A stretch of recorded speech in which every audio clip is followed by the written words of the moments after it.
Hello, Matt Elliott here. Hi, Alan Smith here. Hey guys, Ian Hume here. Hi everybody, Jerry Taggart here. Be sure to watch Chris and Leicester Till I Die TV for all the latest Leicester City news and information. You can also subscribe on YouTube and various social media channels. for the latest updates and news on Leicester City Football Club. Come on, you foxes!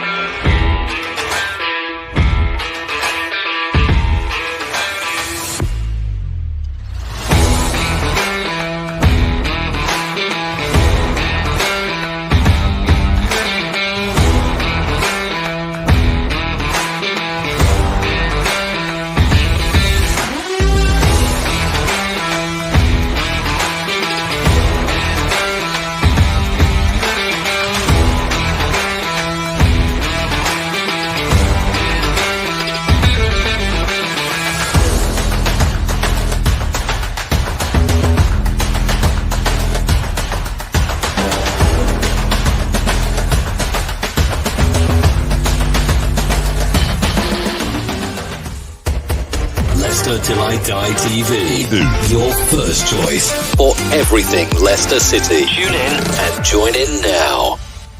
Right, Chris. All right there, all right at the back. How the devil are you all? Welcome along. It is back. Well, it's back for us anyway. Premier League football this weekend. Although having said that, of course, still 2 days to go, so it could still be cancelled. I don't know how suddenly all these players are going to be back or not. I was talking with Brad before we started. It was a very good question, but as I've said before, I'd been quite happy for that team full of youngsters to play against Burnley. Like I said, they did show more passion and wanting to play for the club than a certain number 17. Yeah, I got it right this time. Number 17. It is Leicester Till I Die TV. If you're watching us on YouTube, thank you very much. Please remember to subscribe and hit that like button. It does help the channel out. And if you're listening on catch up to on Spotify, Apple iTunes, Podcast Addict, Google, nearly 16,000 listens. It's unbelievable. Thank you so much. This is where you can find us.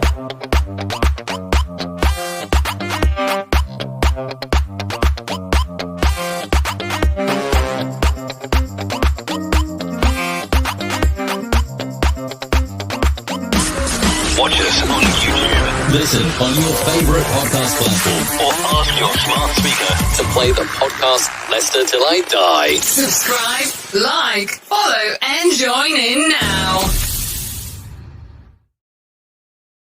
We are everywhere, and we do appreciate your support, whether you're watching or listening. Seeing my face, you probably are better off listening, to be honest with you. We've not had this for a while. Leicester City FC on this day in history with Leicester Till I Die TV. I'm so hoping that one day when I'm doing this show with Steve Lynex that I'd find in this Bible, Leicester City on this day, something that I can link in with Steve Lynex. But I'm still hoping. But what were you doing this day 22 years ago? 22 years ago, we're seeing in the new millennium. Leicester City on this day in 12th of January 2000, Leicester City went through to the quarterfinals of the League Cup after a thrilling clash against Fulham at Filbert Street. Jeff Horsfield looked to put the game beyond the home side when he netted after 75 minutes to make it 2-0 to Fulham. And then Steve Walsh's misdirected pass, Leicester Horsfield goal, and he set about making amends in a sunny style with his rampaging run leading to Ian Marshall pulling a goal back. Walsh then sent the game into extra time with an equaliser. Fulham went ahead again, but Marshy made it 3-3, and Leicester held their nerve in the penalty shootout to go through 3-0. What a game that was. What a game. And I remember listening to it on the radio. I didn't have telly in them days. It's the prediction show, and I've got to make a note about this because I did a prediction show earlier. I was on Doug's channel. Check it out. I have retweeted it. Doug's Dugout TV channel, football channel, myself and Doug. And I also I've got one tomorrow night on Dan on Turf Moorhouse TV doing a prediction show. So I've had to write the predictions down so that I don't confuse myself. But it is the prediction show. Good evening. It's the Leicester Till I Die Premier League Prediction Show with Chris, Brad, and regular special guest, ex-Leicester City player Steve Lynex. Like and subscribe now.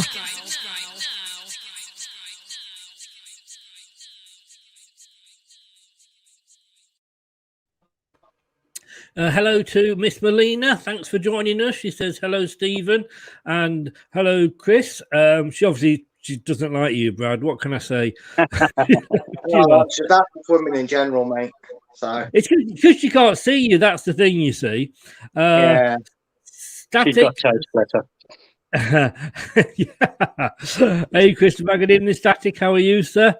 He's just tuned in to see who Steve will pick, Arsenal or Spurs.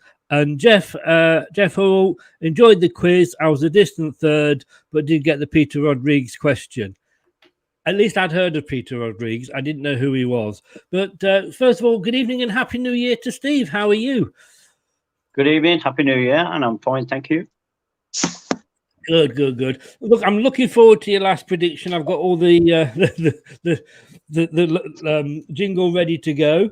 Brad, who's still trying to get into position. Oh, he's had a shave. Yeah, everything. Ladies, this has got to be this. It's not a pretty sight. I was hiding in the bush. The bush was hiding the rest of me like this. You were hiding in the bush, were you?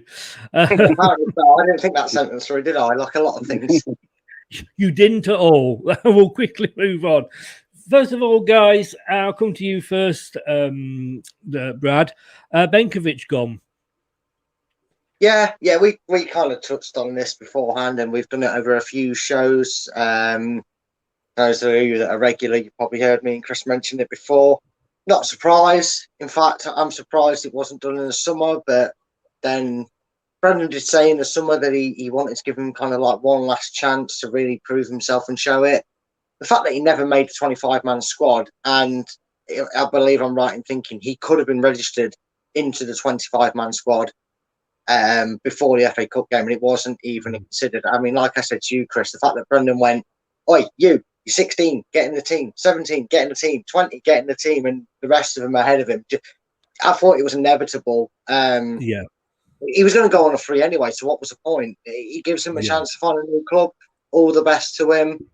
But, yeah, I'll leave that there because you know what my other opinions are on that, to say the least. So keep it clean. Oh, no, we are past the watershed. It's okay. Steve, memories of Kaputska here, the young sort of guy that does well in the Euros. We signed him and he does rubbish. I mean, 2 goalkeepers on the bench in the FA Cup, 2 seats that were empty, and he still wasn't picked. I mean, that can't you're kind of packing your bags as a player, aren't you? That's when the writing's on the wall, yeah. But it's a hard thing for me to talk about, really, to be honest, because these big squads cause you problems. And I think you look at every club now in the Premiership, they've got that many players signed and out on loan. You can't keep up with it, and it gets back down to many managers' styles and managers' plays. He was probably playing to a different style, different manager, and he comes over to try and do what Brendan does. And the way Leicester were before the good little run, it was confusing. And I think that's one of the reasons you have to have a special talent to show out. And with the modern game now, they're not signing special talents; they're just signing formation players. Yeah, I mean, Steve, he had 2 good seasons under Brendan Rodgers in Scotland, and does this say more about Scottish football than it does maybe about the English 2nd and 3rd tiers where he didn't do well, but he was he won a treble with Celtic. Yeah, but no disrespect to Scotland. Scotland's nowhere near what it should be. You're going about a few years ago, they wanted Celtic and Rangers to join the Football League, but they'd have to start down in the lower leagues. And I think if that happened, I think they'd struggle in the lower leagues because take out the two teams from up there, and the football's it's semi-pro football. Yeah. Well, we have got some breaking news about a couple of signings. Liverpool have made 2 signings today. Let's bring that up here. And that is for the Liverpool fan that came on. I won't let this drop. The Liverpool fan that came on and said I was and that wasn't me. I didn't make that up, but I absolutely love it. Robertelli and Nikamota there, two new signings for Liverpool, and can't wait to see them play. Does that mean they're also going to sign Saladinho as well? Something like that. Oh, right. Anyway, moving on. I put 3 seconds of thought into that. You could have given me a better reaction. Yeah, it showed, mate. It showed. Right, we are here for predictions. As I say, I've got John McEnroe at the ready as well. So I'm just going to bring this in. Now, this is how we were doing up until last week. So Brad is on 81. No, you're not. Hang on a second. Where are we? There we go. Brad is on 83. I'm on 77. And Steve, you were the only one that predicted Wolves to beat Man United. That's, I have to keep going for these outside games. But no, Wolves are on a good run. Wolves are on a really good run. Yeah. But but Man United are still playing crap. It's so true. They so are. Right, so let's get this week's games lined up. Now, I don't know whether I've mentioned this before when you've been on, Steve, but what we decided to do is there's actually, believe it or not, there's 16 games that have yet to be played that have been cancelled. And rather than sort of say, oh, right, that's that, you remembering that it's a game and not just a normal midweek game. If the game's called off, we just don't include it in the predictions at all. So we're all in the same boat on that one. Yep. So starting, here we go with the games then. Game number 1, gentlemen. And let's I'll start it off because, like I say, I've already got my prediction in on Doug's channel. Brighton and Hove Albion against Palace. Mid-table there, Brighton, Mr. Potter there. Good start, but let's say that. They're still in 9th. It's not bad. Palace still popping up mid-table there in 12th. It could go either way, this. Brighton have only won 2 in 5, but then again, so have Palace. It's literally, you can't put a bit of toilet paper between them. And because of that, I am going for a draw. I think it's a derby game. For some reason, they're both Sussex clubs. I don't know what it is, but it's a derby game, and I'm going for the draw. What about you, Steve? I'm going to go for a Brighton win on this one. I think Crystal Palace has turned into a Jekyll and Hyde team. I think, you get to the point where you look at them now, which team's going to turn up. One week they're absolutely great and everything's going well, and then the next week there's no spark, there's no nothing. So I think Brighton will do them because, to be fair, Brighton have been consistent. They're not winning, they're not losing, they're there or thereabouts. So I think they'll beat Palace this week. Palace, bad. I mean, they did have a reasonably good start. They've gone off the boil a little bit. Yeah, but I think that's natural. No disrespect to Palace, and the same could be said probably for their opponents, Brighton. It's just the calibre of their entire squad. I know they've got some great players. There's probably a few players that are being looked at by teams higher up in the division. But I just think you look at their depth overall, and sometimes, we said it about Leicester over the last 3 or 4 seasons where maybe not having that depth has kind of cost us and we burnt out, and we were maybe asking players to play games through injury, through pain, when realistically Rodgers wanted to rest them. And I feel like that's the case with this sort of game. You've got a team like Palace who are trying to keep their momentum going, and obviously, like Steve said, a bit Jekyll and Hyde, because 1 minute they're a joy to watch, and the next minute you're looking at them thinking, what happened here? They're just getting torn apart, and they just seem to have no energy about them. And this could be one of them games where they're going to be up for it. Do you know what? I've asked a Brighton fan about this rivalry, and I've been told about it, and I forgot it. So I'm exactly the same. Yeah, I think it's because apart from Croydon, I think there's no other team that is closer to Brighton than Palace are. So yeah, I think it purely is that. I think it's really. I think there is like a real reason from back in the day. I'm sure there is a reason for it. I can't believe I forgot it. I was hoping to bring it up because I knew that was a game. It will come to you when we get further down the list. So we don't think if it does pop up, give us a shout because I can't remember it either. Who are you going for, Brad? I'm having to agree with you, Chris. I'm going to have to copy your own for this one because I can't pick a winner. I think Brighton just have a habit of scoring goals late on and nicking a draw, and Palace are one of them teams they won't want to lose this. I think it'll be a high scoring derby. I think it'll be a draw. I do indeed agree with you, obviously, because that's what I went, and that's not updated, is it? Hang on a second. Is that up? It is updating on your screen. Yes, there we go. Right, Manchester City Chelsea is the first game on the Saturday, with the Brighton Palace being the Friday night.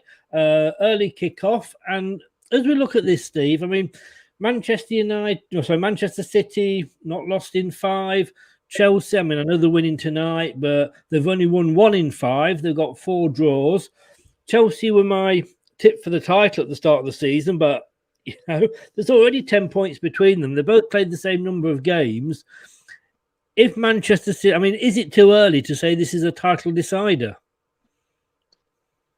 I think Man City will win this quite comfortable. I've just been watching Chelsea, and Chelsea knock it about. Just like Man City, they keep the ball, they hold on to it well, but they haven't got the killer touch like Man City. Man City will play with it all game, they'll pass it around, do whatever, but they're clinical and they finish.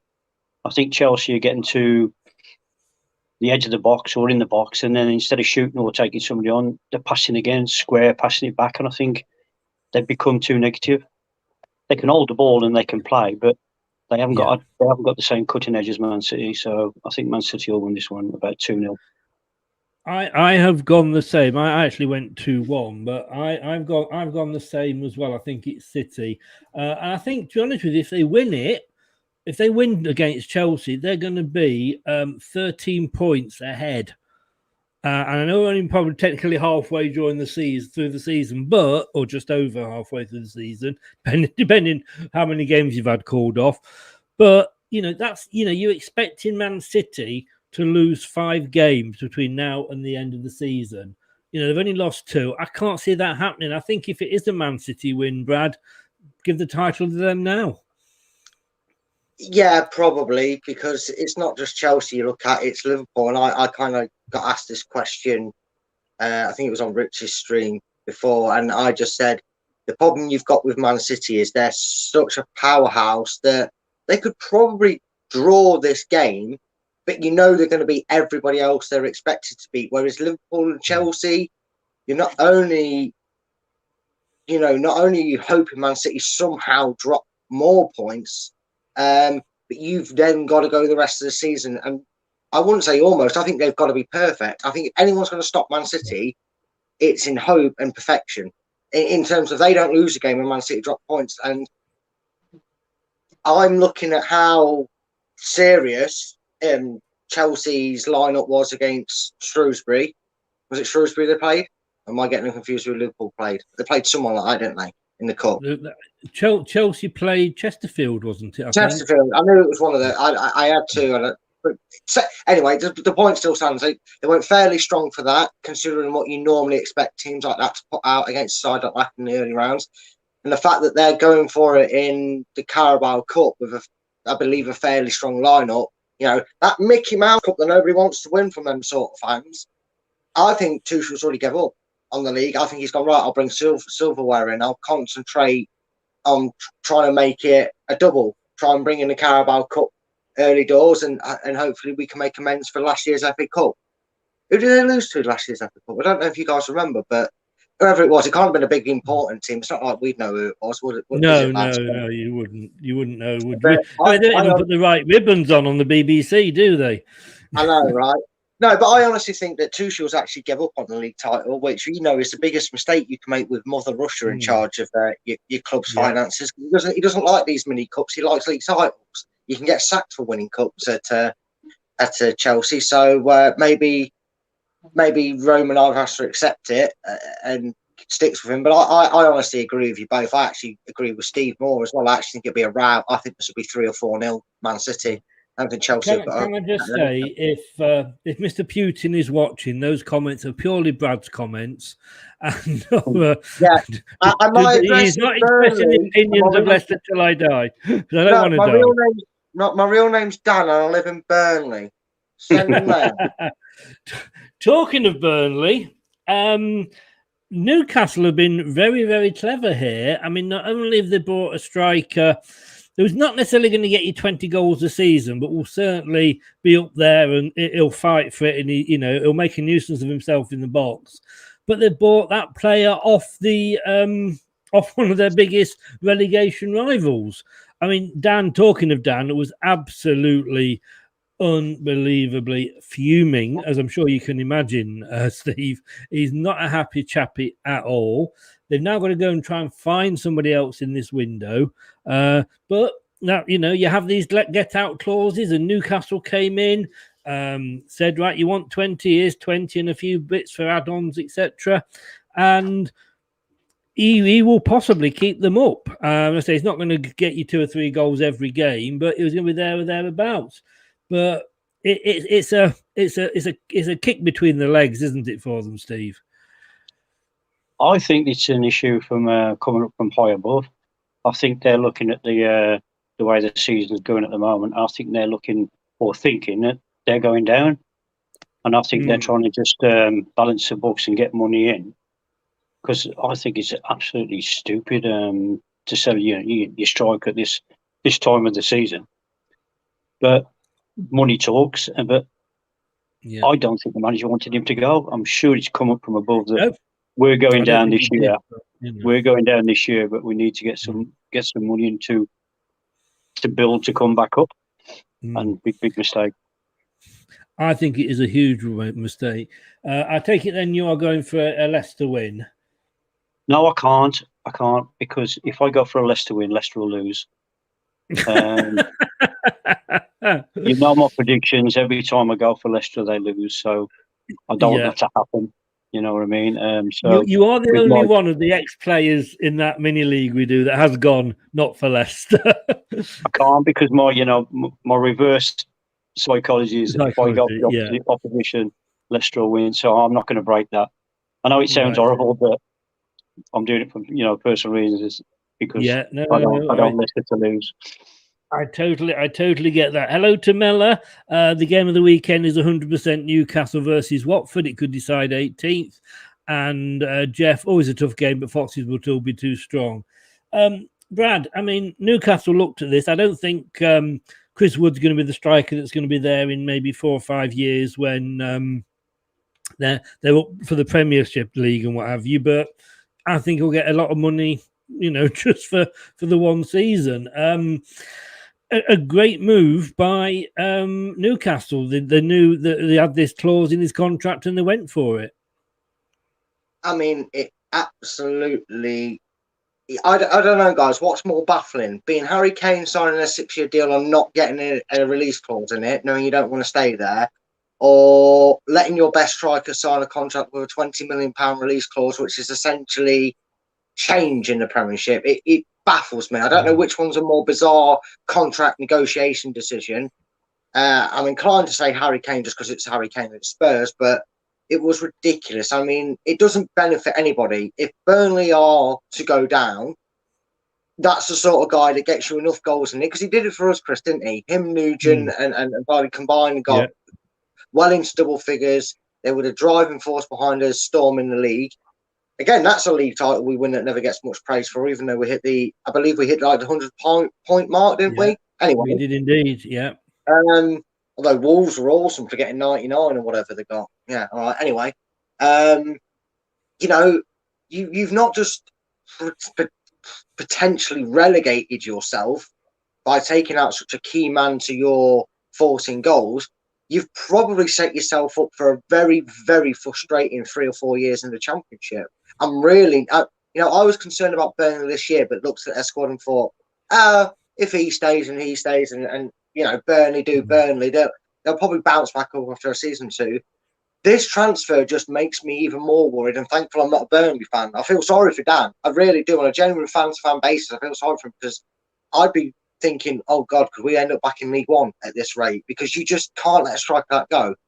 The only saving grace they could have is if Chris Ward doesn't do enough to keep Newcastle up, and they both go down. Yeah, that's the only way it'd be a bit of saving grace, and even then you'd have to say hi to him again on Tuesday night.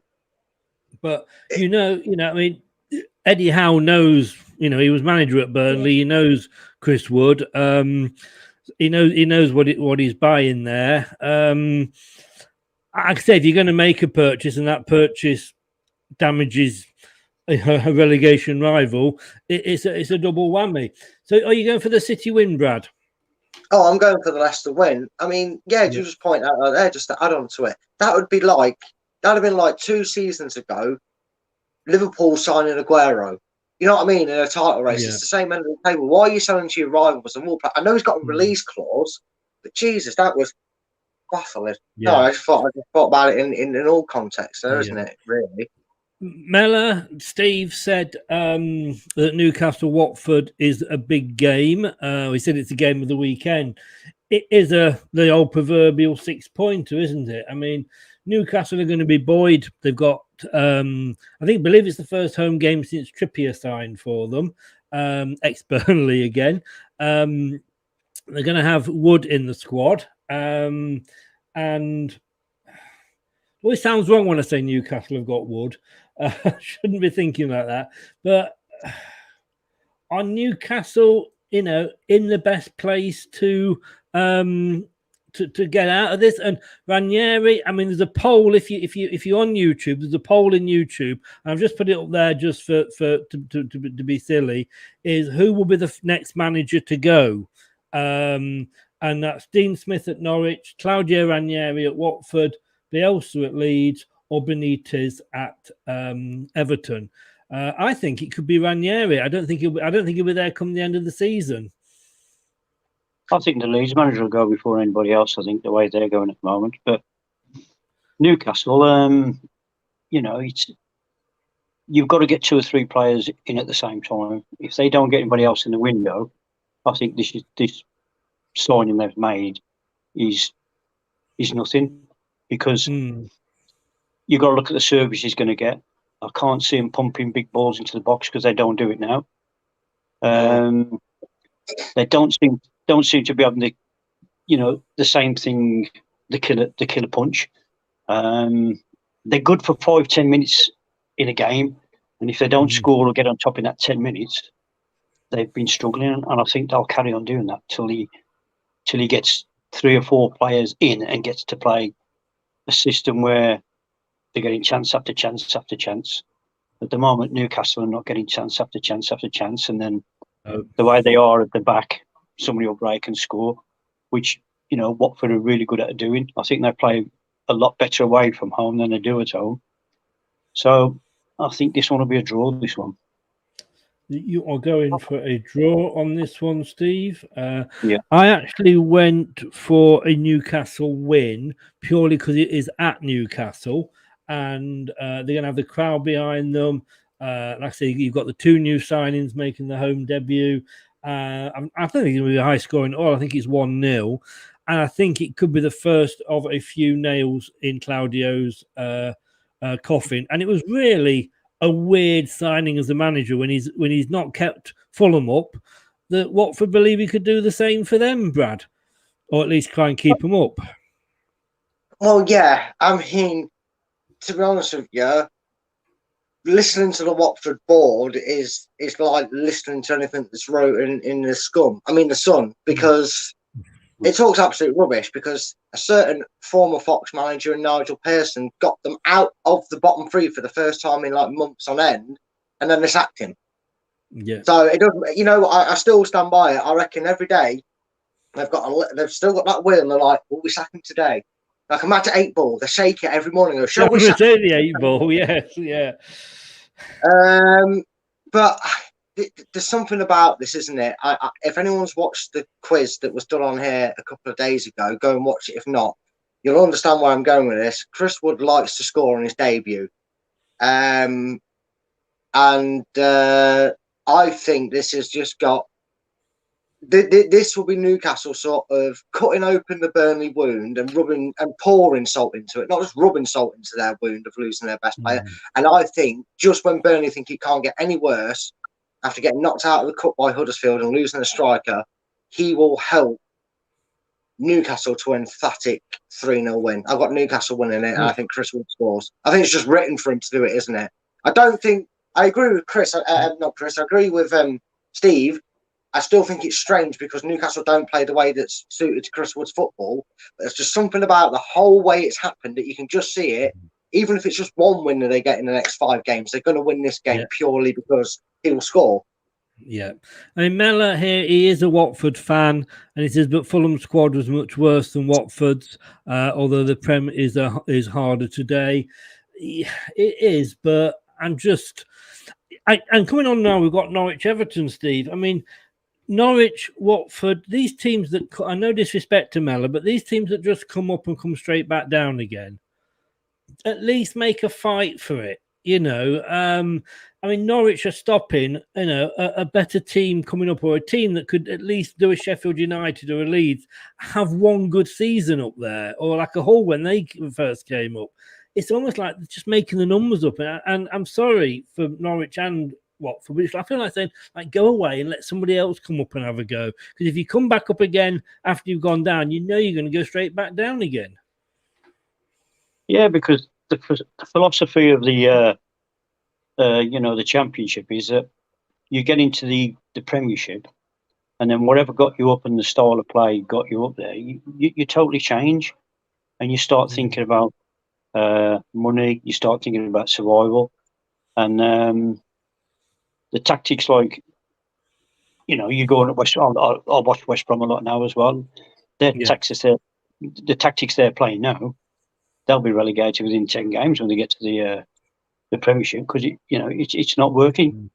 But Norwich will go down. They'll probably finish first or second again next year, and they'll come back up, because that's how Norwich play. That they're too good for the Championship, but not good enough for the Premiership. Yeah. So I take it you're going for Everton, are you, on this one, or a draw? I'm going to go for Everton, because I think, like I say, Everton are away from home, and I think they're another team that play better away from home because the pressure of the fans is not there, and I think they've got more attacking prowess. What I've seen in the last 3 or 4 games when they've had the beginning of the season, so their bad run's going to come to an end, and I think they'll win easy. I mean, for me, Everton are the biggest disappointment, or one of the biggest disappointments of the season from what I was expecting them to do. They've got a good manager in there at Everton. They spent the money over the past few seasons, so you would think they've got some decent players in, and something just isn't right there. They're selling the best players. There's rumours that is it Digney that's gone to Villa? I can never say his name, and El Ghazi's coming back the other way, who apparently Benitez doesn't want, but the owner of Everton wants. So there's something not happy at Goodison Park. This is one I can actually see what we've said before. It's a last game on match of the day for me. I've actually got this one as a boring 0-0, so I've gone for a draw. And Jeff has said here, Norwich toothless, Everton useless, poor draw. Steve, Brad, what do you think about this one? You know what, Everton are just so bad at the moment. Like, no disrespect to the likes of Burnley and Newcastle, but at least we've kind of come accustomed to them struggling every year and just about staying up. You're talking disappointment of the season, hands down. It's Everton right now. They are disappointment of the season. They were so fortunate against Hull. I mean, their third goal, you might say, it's an absolute worldie by Townsend or whoever it was that scored it. But really, the keeper's position was poor. Steve, you would have saved it. It was that crap of a shot, to be honest with you. It wasn't even like top bins. It was pushed there by the keeper's crap reaction into it. But they are up shit creek without a paddle. I think they're up crap creek without a boat, let alone anything else. So it's one of them. I don't think the macro is going to come out this soon because of how bad Everton are. But I'm actually going to go for Norwich to nick this 1-0. I think it'll be an awful, dreadful game. But I just see like some 90th second minute goal just sums up Everton's season, sort of thing. It'll be one of them. Brad, I don't believe it. Be serious, man. You cannot be serious. So, I was just thinking that I haven't had to play that, and then Brad, you don't let me down. You come I know, but to be fair though, it's not actually that much of an outside shock as it with Everton, but I do get it. It is probably the biggest shock out of it because they are just as bad. But I thought, why not? Then we come to an interesting mid-table clash. Wolverhampton against Southampton. I mean, as I look at that, if I'm a Southampton fan, I mean, you sat up in 11th, which is better than I thought you would be. But for me, your season's almost over. You're not going to get relegated. And there's worse teams than you. And, you've got the points, you're scoring the goals. You've won 2 in 5, but you're not going to sort of win, get into Europe at all. Wolves, 2 in 5 again. They've only managed to win. But I thought they struggled, Steve. I've got to be honest with you when they got rid of the manager. But Large has come in and he's, doing very well. They're sat in 8th there. I've actually gone for this as a Wolves win because it's at Wolves, but it'll be a tight game for me. Yeah, I'm going to go with you. I think Wolves are going to win this one. I think Wolves are starting to look like the team they were a couple of years ago. They're getting the momentum back. I think they're solid at the back. They're starting to play the football, and they're looking hard to beat. So I think they're going to be consistent over the next few games, and I think they're going to pick up, the points and move up like they did a couple of years ago. I wouldn't be surprised if they don't sneak into Europe, to be honest with you. Given the run, I think looking at the other teams that's around them and that, but I think they're a hard team to beat, Wolves. Looking good. Yeah. Brad, are you with us? Yeah, I am. Sorry, Matt. I'm just trying to sort of setting out on this. It's just doing me head, and I am still with you though when I'm on the camera. Okay. Wolves, Southampton. I have to agree with what's been said. To be honest with you, it's a game that Wolves have really turned the corner. They've really, really impressed over the last. Oh, for God's sake, do this right phone. Over the last few weeks, they've really, really impressed me. And I actually agree. I think Wolves are going to win this one. I don't think Southampton have struggled as much as they've before with all their outgoings and, being Liverpool B again. But no, I think Wolves will get a cliche 1-0 win, typical Wolves style, very hard to beat, don't score a lot. So I can't imagine a big scoring win, but no. Yeah. The second one that we've gone for. Guys, if you're watching on YouTube, this is what I would please ask you. Watch us on YouTube. Listen on your favourite podcast platform or ask your smart speaker to play the podcast Leicester Till I Die. Subscribe, like, follow, and join in now. Yeah, give us a follow, give us a subscription, on YouTube, and smash those likes. It really does help the channel if you can do that. And if you subscribe, you don't get loads of emails or messages unless you want notifications saying that I'm going live. But it just, like I say, it does help the channel out.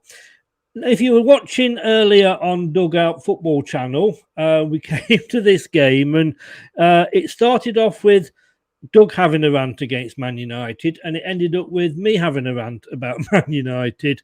I mean, they were lucky they got past Villa in the cup. You know, it was Manchester VAR rather than Manchester United. And I just don't know what's happened to them. I mean, Manchester United fans, you are a big club. You're one of the biggest clubs in Europe. And yet you sack a manager. You don't have anybody in line to replace him.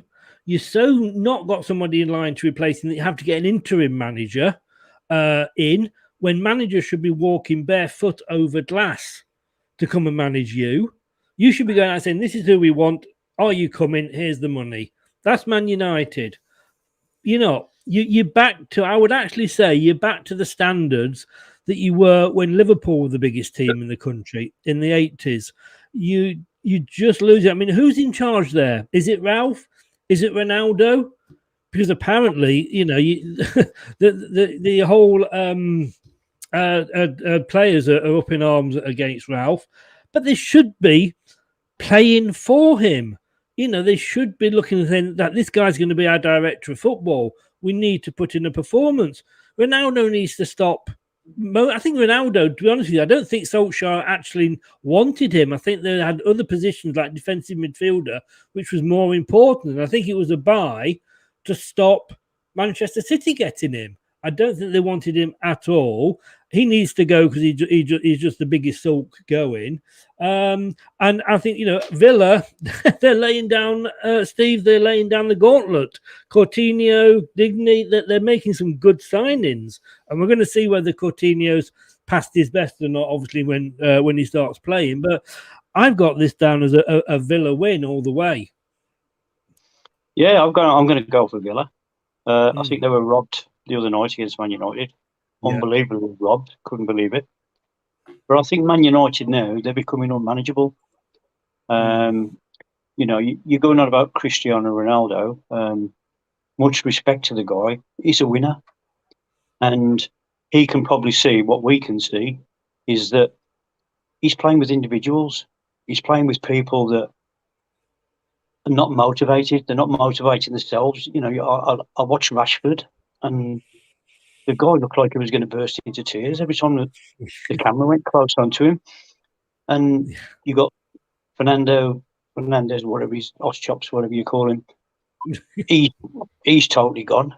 He's the same. You know, you want a lot more players like Scott. What's the Scottish guy in the middle? McTominay, is it? McTominay, you need players. Yeah, you need players with him, and like Jones. Why was Jones left out the squad when he played so well the week before? You want players like that want to see Man United succeed. The players they've got there at the moment, they just want to see what money they got in the pockets, and they want to play for themselves. And I think Ronaldo can see that. He's been in teams now, and he's been the best in the world for years. All of a sudden, because he's gone to Man United, everybody's criticising him and saying he's past it. But he plays for teams with team players, teams where, you know, they brought the best out of each other. And Man United are not doing that. And I think he's getting so frustrated. And he, you know, I think he's taken on the role of what the manager should be doing, what the coaches should be doing. And, you know, it's giving him some criticism that I feel is unfair to him. It's a good point. You know, I'm not disputing he is a good player, but to my mind, they're no better than what they were under Ollie, Brad. No, and like Steve said, it just baffled me that it just seemed like, I don't know, maybe the players didn't get the memo, because when Ralph first got there, it seemed like it was having that sort of desired effects. It wasn't glamorous football. The results were a bit edgy, but they were putting a bit of a run together, and it thought, oh, maybe this is one of the things. He's just getting the kinks out. He's finding the main players. He's working well with them. Maybe this is a bit of a masterstroke by Manchester United bringing this guy in, and all of a sudden it's like Ronaldo went to his agent. Oh, this Ralph is a bit of bit of a hard worker, but if he's my manager for the next year and a half, and someone had to remind him he's only here on like 6 months, then it's almost like the players went, hold on, and why are we bothering listening to a guy who's not going to be here come May? No one cares what he's got to teach us and train, because it's all going to go out the window in 6 months' time when someone else comes in. The whole Ronaldo thing, I try and stay away from it because I see both sides of it. I see that he's a world-class talent. I see that he's been and achieved so much, blah, blah, blah, but should it really come down to the point where you're going, if he don't appoint who I want as manager, I'm going to leave? No, don't be a child. Just no. Yeah. It's not worth it going down that rabbit hole. But this is one of them that, for me, just as it all looks dark and doom and gloom for Manchester United, and it's Rangnick out, it's Cavani's going, Cavani's staying, Ronaldo's out, Ronaldo's staying. Players hate training, players love training, players are not wanting to work for him, players want to work for him. Watch them go and beat Villa against all odds. Watch them go and beat Villa because of the way they did it in the Cup. I can just see Manchester United winning this. Right. I think it'll be another contentious game, but I think United will somehow sneak the 3 points. Whoa. Okay. Good evening to Anthony. Welcome along, sir. You're just in time for the Arsenal Spurs prediction in a minute. Liverpool, Brentford. I mean, Brentford had a great start to the season, gone off the boil a bit, but if they're 13th, and I'm sure if you give them 13th when they first came up, they'd have bitten your hand off. Liverpool, they're out of it now, aren't they, Steve? They're not going to win the Premier League. This is the argument that I don't know if I said it on here a few weeks ago on that, but I think the modern game changed where they wanted to have 3 points for a win, 1 for a draw, because teams weren't going out and trying to get the win. But I think it's starting to backfire now because, like you say, the season's halfway through. Man City's not going to lose 13 points. They've won the league now, I think. And I think it's making it too predictable. And I feel that if you go back to the 2 points, you're going to have more teams challenging for the title than you are now, because you're going to get everybody's in with a chance for the first 6 games. After the first 6 games is over, Man City's going to win the league, and that's pure and simple because the way they are. And I think are we turning into a glorified Scotland? It's killing the game. It's gone too commercialised. It's gone too much money. The football's gone out of it, but there's no excitement now because if people say to me, if you watch the game this week, you'll watch a game next week, and you'll watch the game after that, it's all the same. And the blood and guts has gone out of it, and I think most of the league are the same. Is that they all accept that the season's over halfway through, and I feel that's it's wrong. It should be changed back. Give it more competition, more. You'll have 14 out of the top division playing for the title if you go back to that. Yeah, that's a good point. It's a good point. But do you see Liverpool going for this one, or do you see Brentford nicking something? Liverpool's a fortress. Liverpool, they'll win. It's only themselves that lose them a game. I don't think the opposition beat them. I think they lose it themselves, and I can't see Brentford getting that at all. No, I see where you're coming from. Good shout, Brad. Liverpool, no Salah, but then again, he's not much of a miss. He can't score penalties. He can't do it for his international team. But are Liverpool going to be too strong for Brentford?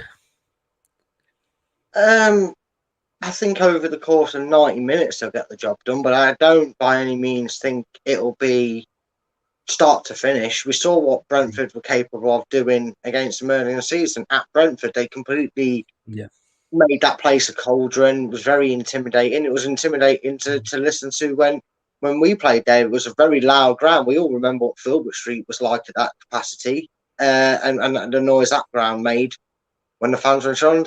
This is Anfield. I kind of want Diego Jota to have a nightmare because I can't stand what that clown did when he scored the goal. And like grow up, mate. You've just knocked a B team, a Leicester reserve side out of the bloody Carabao Cup grow up. What was the point in antagonising fans like an absolute dickhead? I was so happy when we beat them, because I had to restrain myself from putting them in a tweet and saying, "Have that up you stuck up clown." So I kind of hope that Brentford do win it. I need to get a bleeping machine here, don't I? I know, right? I'm trying to use different words to get around it.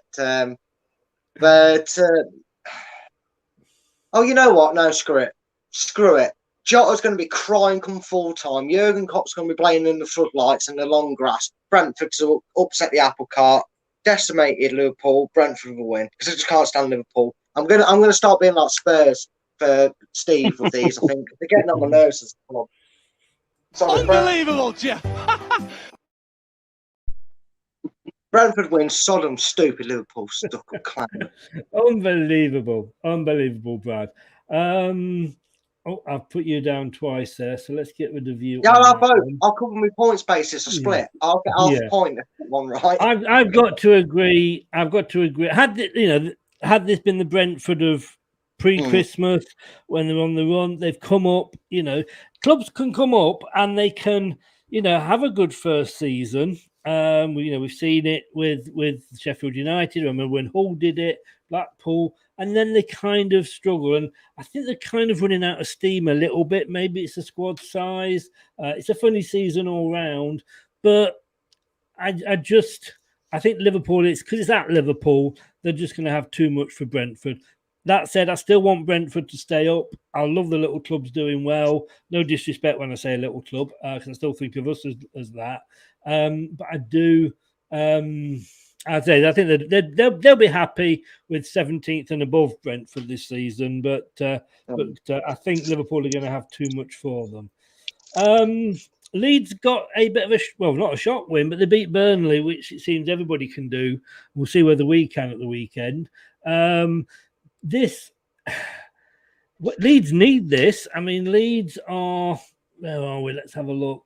Leeds. They're 16th, 19 points. So they're 8 points above Burnley, but Burnley got 2 games in hand. So Leeds aren't totally out of it. They've only won that one in the last 5. West Ham, I mean, they're winning tonight. They're doing a Leicester, aren't they, Steve? Yeah, they're having a great season. They found their mojo. They found a style of play, and I think it's the same kind of scenario as Wolves.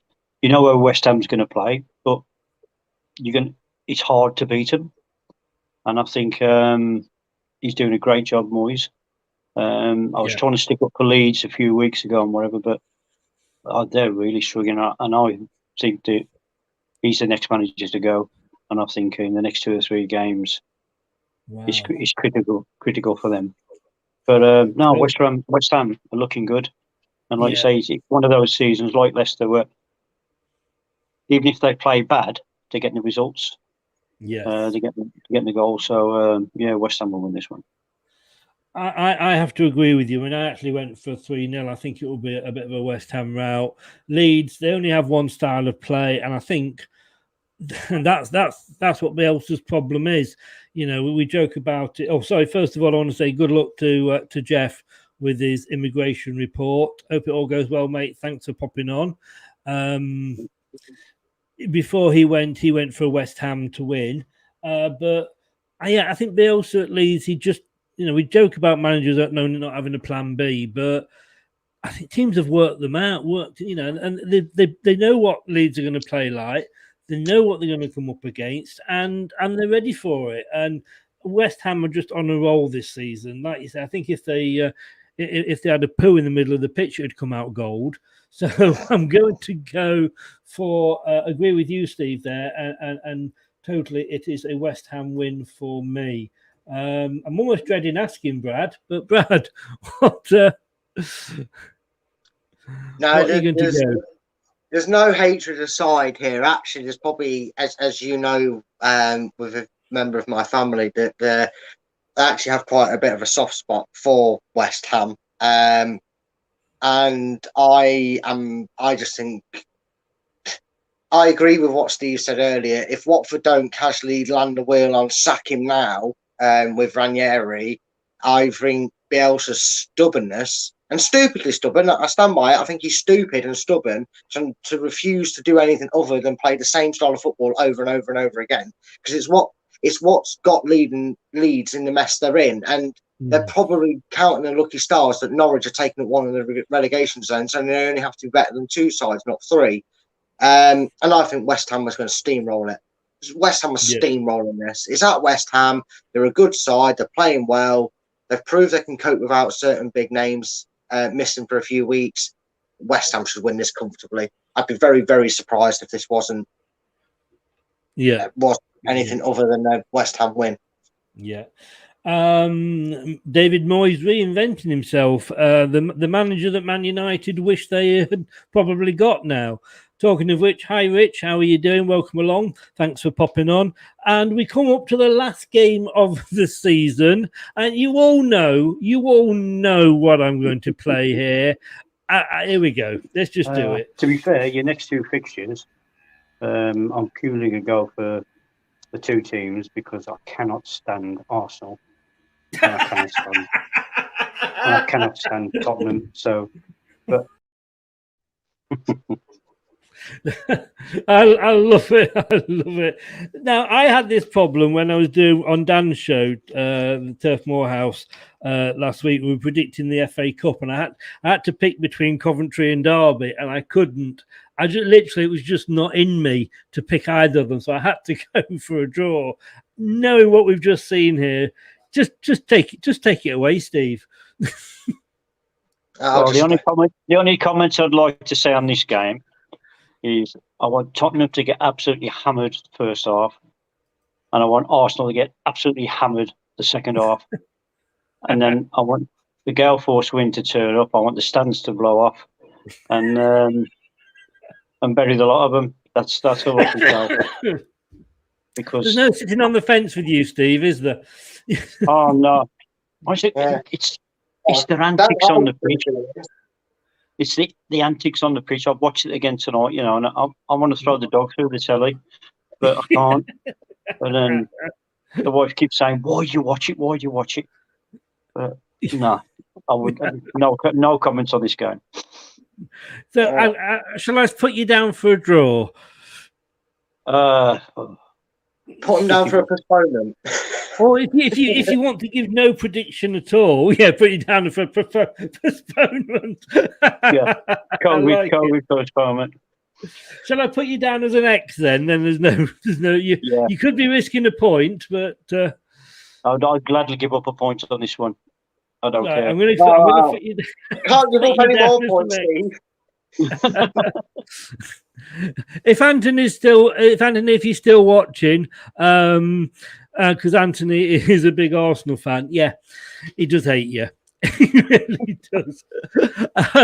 Brad, but then again, it's his equal hate for Spurs, so it's not just Steve. That's why Steve never goes to North London now without a disguise on.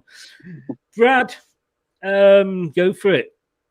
I kind of want Spurs and Arsenal to offer Steve Lynex the freedom of the city just so he can reply to them, go fuck yourself. Sorry, I know Roy said, but after that rant, I just thought that'd be hilarious if he got given a free ticket and he said, "Oh, thanks for the toilet roll, I needed it." I'm not as venomous with my disdain for these two clubs. But I don't want either of them to win either, so not willing to sacrifice the point. I mean, God bless you, Steve, to sacrifice it, but I'm going to go for a draw. I don't want either of them to win. Steve, you stick by your laurels, and we respect you for that. I mean, you know what, Chris? I tell you what. If he doesn't do well in this week, can we just give him a point anyway for sticking to his loyalty? I may well do. I may give him enough to take over from you, Brad. Well, he can't give him 37 points. I'm torn on this one. I don't particularly have much hatred for either of them. In a way, I mean, Tottenham, apart from that season when we did they came third in a 2-horse race. I didn't particularly like them or not like them. Same with Arsenal. I think what it has been this season is, or the last season as well, it's the fans. It's the fact that not every fan, and I know Anthony's not like this if Anthony's watching, but it's this sort of, we're not in Europe. We need to sack the board, get rid of everybody. It's like they daren't have a bad season. They're Arsenal, they're Spurs. We're not allowed to have a bad season because we bend down and money shoots out our backside. And it's been good this last 2 seasons that we've had to say, like, better, Arsenal and Tottenham, than anybody else outside the top 3. You are getting left behind as much as the rest of us are. And yeah, okay, Spurs have got a good manager in now, give him fair dues. Arsenal, I think he could come good. Pep thinks a lot of Arteta. He does do the he's had a good run. I think he won 5-6 in a row, but then he gets games like he did against Forest. It's the fans, I think, more than the club that I hate. But having to pick a one for this, I think Arsenal is Arteta the guy that can go after that Forest Arsenal game in which Arsenal were absolutely diabolical. There's no other word for it. I mean, they were more washed out than the shirts were. And you looked at that and you'd have to say Forest were the team in red were the Premier League, but it happened to be Forest, not Arsenal. They were goddamn awful. Not a shot on goal. And Brad, you know me, I'm sorry, a Premier League club, if it's in the Premier League, you don't get a shot on goal. I think it's disgusting. Not to get a shot in goal on the FA Cup when you're playing a lower division team is absolutely diabolical. And I just think Tottenham have got the better manager, and that's why I've gone for a Tottenham win here. And sorry, I had a bit of a rant there, but I would just take Steve off there. You've come up there as well, so there we go. So, I think I feel about them too, Steve, about the fans the same way you do about the clubs. I don't think either of us would go down to North London and, without a heavy disguise on. So there we've got it. Game 22 or week 22 of the Premier League. For some teams, it's week 16 for others, 17 for others. The table's a waste of time because nobody's played the same number of games. But Palace Brighton, Steve thinks it's a home win. Brad and me gone for the draw. We've all said Man City gonna do it over Chelsea. We all think Leicester are going to beat Burnley, but Steve has predicted Burnley because that way Leicester might win. But we should. There'll be questions if we can't beat Burnley now. Newcastle. We've got me and Brad think that they'll win. Steve thinks it'll be a draw. It could well be a board draw. Norwich Everton divided us all. Brad, he had his North Macedonia moment. That's all I can say. Hey, it wasn't quite that bad. This actually has a chance of happening. It wasn't North Macedonia. It was more Scotland winning the game in the Euros. Sorry, Scotland. We all think Wolves are going to do it against Southampton. Split decision because Brad showing his true Man United roots. And the fact that he lives in Manchester has nothing to do with the fact of why he's picked Man United to do. Ralph Wagner doesn't send me a £50 check a week just to say it. No. Have you got Man United PJs on? Is that what I heard? No, that would be Dan. Dan has Man United PJs. Dan, the Burnley fan, is making sure he can do his Premier League shows next year by changing his allegiance to Man U. I did say we're going to have Dan on as much as we can because we might not have him on next season. Villa was chosen by myself and Steve. The same exactly for Liverpool, but Brentford. Good luck, Brad. We all think West Ham are going to do it. And only 2 of us voted in the last game, with Brad going for the draw and me going for the Arsenal win. And somebody else sort of what did he say? Voided their voting paper. Anthony says here we have got players out, but it'll be a hard game against Tottenham. Anthony, not been awful. Watching you the other day, you'd have a hard game against Norwich at the moment. I'm sorry, but there we go. We'll see how many games. We've still got 2 days, so I tell you what, it's been a really hard season to predict. I think any other season, I think we'd all have been doing a lot better than we are doing. But Steve, it's all over. Anybody can beat anybody. You don't know what team's going to be put out because not the fact that you got Ranieri tinkering, but you've got COVID sticking its nose in. I think COVID's getting, you got to wonder why so many players are coming down with COVID, or they're having to think, well, I'd like to know how many players have had the jabs. I think there's more players not had the jabs than they've had the jabs, but yeah, they the lifestyle they live now, the bubbles they're in, not one of them should be catching COVID. They could be nowhere near it. But it's one of these. I don't know. It's hard to comment on that, to be honest. But there's got to be far more players not had the jab than there is that they've had the jabs, and it'll be interesting to see what happens when they come back from this Africa Cup. I think yes, it will. Definitely. Will they have to isolate, or will they come straight back into the country and carry on where they left off? It'd just be baffling, wouldn't it, if they were randomly allowed to come back when you consider other parts of the world that have been very strict won't allow you to re-enter or enter their country without like a 10-day isolation. I mean, Australia's had their issues with the Ashes, didn't they? They actually had to scrap a Perth test because the isolation period and fitting it in wouldn't have worked because of Perth's.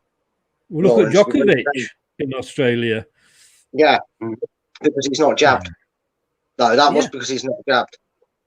Yes, but what I'm saying is that I don't see, and it is down to everybody's individual choice. Of course it is, Brad. And as Steve said, your players, you go into a training camp, you're mixing with 22, 23 other players and maybe 10, 12 staff as well, who you're not in a bubble with them because you're then going home to your partners or whatever.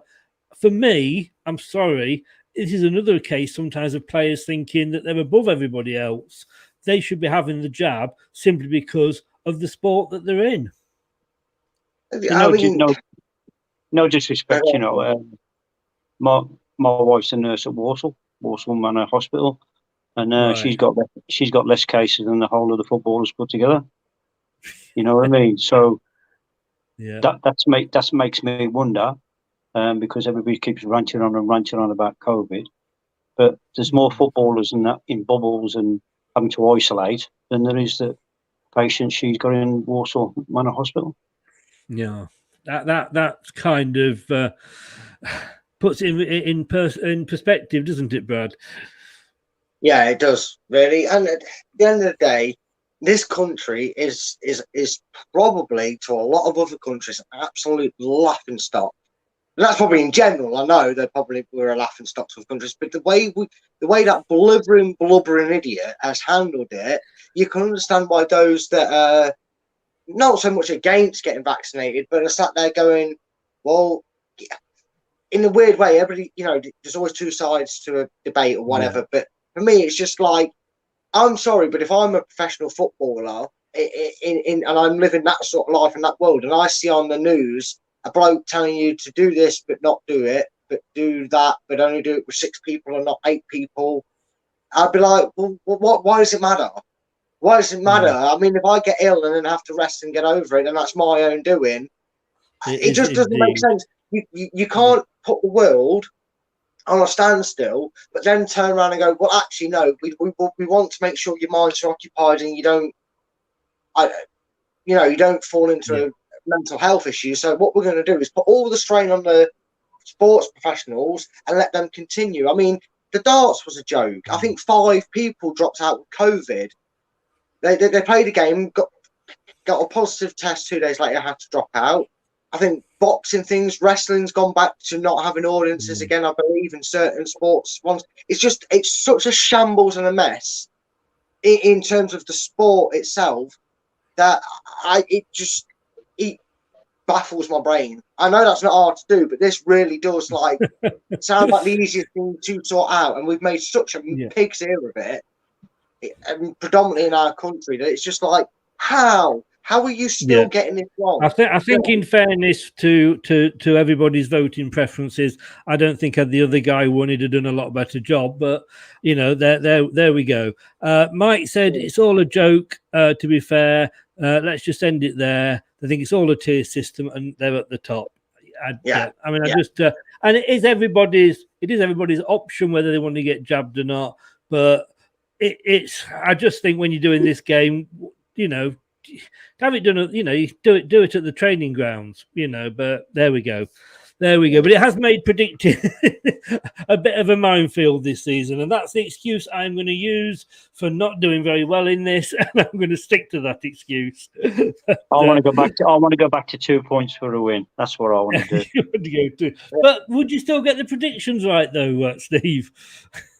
No, but I think for everybody. He made 2 points. I think for everybody else, though, the season wouldn't be over halfway through. No, I agree. But that was the reason that they brought it in, though, wasn't it? Because they said clubs that were sort of mid-table had nothing to play for, so they actually brought the 3 points in to, I could still catch them, but they've still got nothing to play for now after 6 games. I think yes. I think that's possibly because I think like I say, I'm a bit worried we are turning into a mini Scotland here. You've got 3 teams that are always going to finish top 3, but I don't know if you've had time to break it down or whatever, but if you try and break it down to all the teams, what they'd be on if they did have just 2 points for a win, and see how interesting that might be. So if you want to do that for one of your shows, try and break it down to see how the league would sit if you only got 2 points for a win, and it might make it a bit more interesting in the predictions, I think. That is very true. I might just do, and if I do that show, I will invite you on, Steve. Yeah. I presume, Anthony, that the missus is out. My missus had the jab, it just made her more lazy. Oh, brave, mate. Brave if she's not out. Guys, thank you so much for that. Let's hope that most of the games will go ahead this weekend. Fingers crossed. And we'll see you same time next week. Thanks very much, guys. You're welcome. Good night. Thank you. Thank you very much. Cheers. Oh, thanks to Steve and thanks to Brad there. It is a funny season. Totally to try and predict. Form has gone out of the window. I think once you get past the top 3, anybody can beat anybody on the day. Unless your team name begins with an N or ends in a Y. Let's leave it to that. Hey, thanks for joining me. This is what's coming up next, which is actually on Friday now.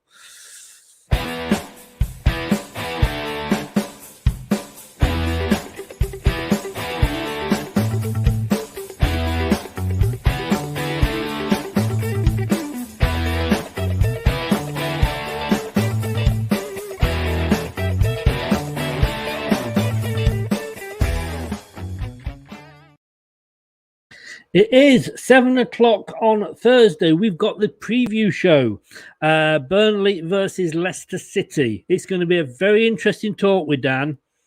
He was slightly, just a tad upset the other day. I'm not going to lie, and especially because the player that I've picked, like foot in both camps. He's now left Burnley as well. So Anthony said it is Chris, top 4 still ups for grabs for the Arsenal. You've got to improve that Forest. Like I say, that was just a poor performance, Anthony. I'm sorry. Banter aside, thanks for losing, because we can now play Forest, and we've not had a decent East Midlands derby for many years, 5 or 6 years. So thanks for that, but I can't see you getting top 4 unless you turn your performances around.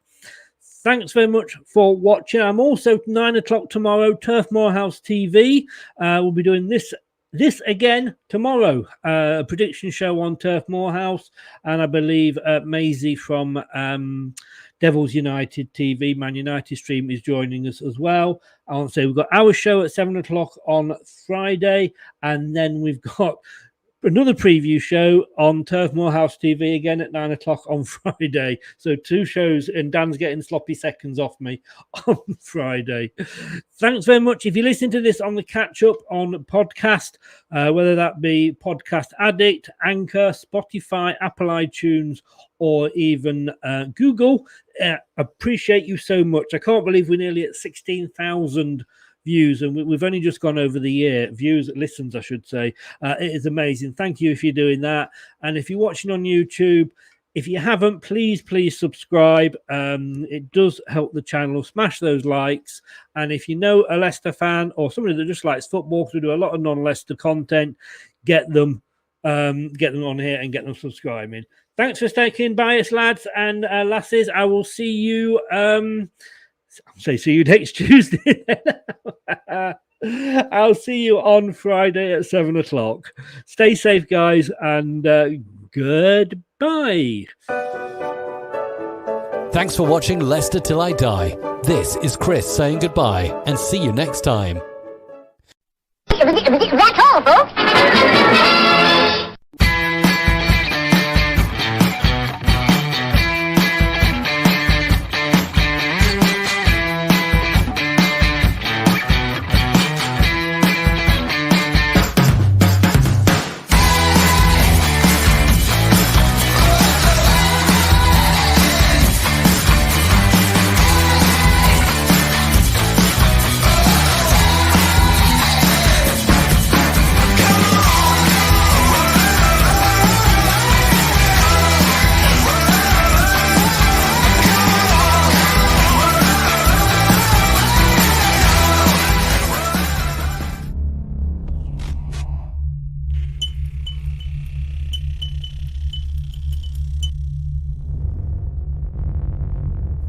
Some people are on the pitch, they think it's all over. It is now.